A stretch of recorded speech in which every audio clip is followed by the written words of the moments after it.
Friends, I hope you've been benefiting from our current series in the book of Revelation. Come with me just for a moment into one of the greatest sort of celebration pictures in the Bible in Revelation chapter 7.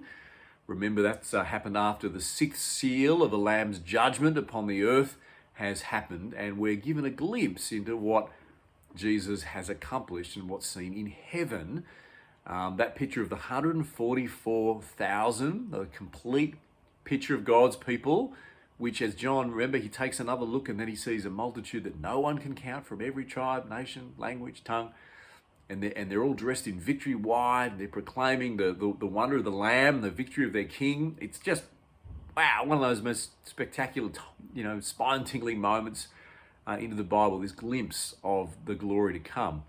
Now, just take a look with me at verse 13. So Revelation 7, verse 13. Then one of the elders addressed me, saying, "Who are these, clothed in white robes, and from where have they come?" I said to him, "Sir, you know." And he said to me, "These are the ones coming out of the great tribulation. They've washed their robes and made them white in the blood of the Lamb." Okay, so this is interesting because the chapter's already told us who these ones dressed in white are, right? The complete people of God, beyond number, those who are saved.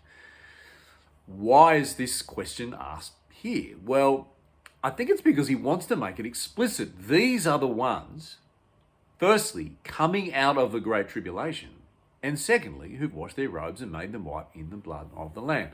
Now, the great tribulation or the great distress, I think, in the context here, is the picture of our world under the judgment of God, where human evil resists and rages against their maker, and where human evil is seen in the persecution of Christians. John has already mentioned those who've lost their lives for Christ in the previous chapter. Great distress and upheaval in a rebellious world, in an anti-gospel world, even as the gospel does bear fruit and grow. I think it was great distress for those 7 churches in Asia Minor and for John, who was exiled because of the gospel. But I take it because the multitude that John sees in heaven, which I think is this future glimpse into all those saved just before the final judgment, and the new heavens and the new earth are to be entered into. And of course, if John had his phone there with him, he could have taken some footage and sent it to you, and you could have seen yourself. He didn't do that. But these are the ones coming out of the great tribulation. That is, all believers face distress, face tribulation. But it doesn't say, or at least my Bible doesn't say, these are the ones who had it real easy in life. Right? These are the ones who lived a super comfortable life. These are those who retired early and managed quite a bit of fishing. These are those whom the world adored. These are those who secured the great Australian dream. These are those coming out of the great tribulation. That is, there's something challenging about being Christian. Right? There's perseverance required. There's pain and difficulty associated with being Christian in a beastly world. Now, I love my comforts. I mean, look at this. Look at where I am. Everything about my lounge room suggests comfort, doesn't it? Even the word lounge is comforting, with a wonderful musical accompaniment in the background, perhaps. And in a sense, comforts are great, a gift of God. We should receive and enjoy his generosity to us in thanks. Yes. But I don't spend much time in this room. And if our expectations and hopes and plans in life are bedded in the reality of comfort and ease to always accompany the Christian life, then I can't see how we could be numbered amongst those John sees. For the only ones who are there are those who've come through the great tribulation. Now, what did those who came through, what did they do? How did they overcome the distress? How did they make it? What kept them going? How did they endure? Well, the picture language here is so key because we're told in the next verse that these are those who washed their robes and made them white in the blood of the Lamb. Now that is so weird and yet so astonishing. Remember, white is it's the color of victory. To come through the great tribulation and enter the blessed multitude in heaven is a victory. It requires a victory.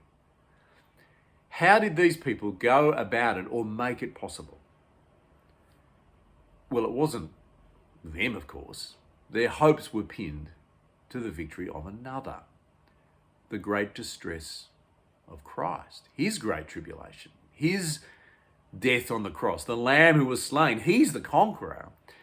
And here is this picture of those who've not sought victory in comfort, not sought to come through the distress of life through riches or worldly accolades, because of course none of those things actually save anyone from distress and tribulation in this world anyway, do they? Not ultimately.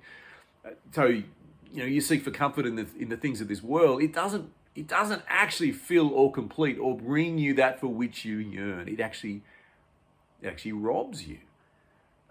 You long for acceptance and pleasure in idolatry and immorality of this world. It stings you. It poisons you.